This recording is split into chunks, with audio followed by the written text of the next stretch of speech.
ഈ ചാനലിൽ ഒരു വീഡിയോ കാണുമ്പോൾ അത് എത്തിക്സിന് ചേരുന്നതല്ല, അതിന് സാങ്കേതികമായ പോരായ്മയുണ്ട്, അല്ലെങ്കിൽ യാതൊന്നിനും കൊള്ളാത്തതാണ് എന്നൊക്കെ പറയാൻ പ്രേക്ഷകർക്ക് പൂർണ്ണ സ്വാതന്ത്ര്യമുണ്ട്.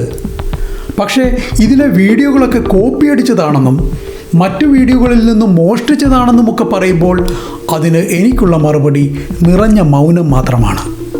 കാരണം കോപ്പിറൈറ്റ് നിയമങ്ങൾ അത്ര ശക്തമാണ് എന്നത് തന്നെ. പക്ഷേ അപ്പോഴും സന്തോഷിക്കാനുള്ള വകയും ആ അഭിപ്രായങ്ങളിൽ ഒളിഞ്ഞു കിടക്കുന്നുണ്ട്. അതെന്താണെന്ന് വെച്ചാൽ മോഷ്ടിച്ചിരിക്കുന്നത് നാഷണൽ ജിയോഗ്രഫിക് ചാനലിൽ നിന്നുമാണെന്നൊക്കെയാണ് പറഞ്ഞു വച്ചിരിക്കുന്നത്. അതൊരു അഭിനന്ദനമായി എടുക്കാവുന്ന കാര്യമാണ്. കാരണം വീഡിയോ ആ നിലവാരത്തിലുള്ളതാണ് എന്ന പ്രസ്താവനയാണല്ലോ അത്.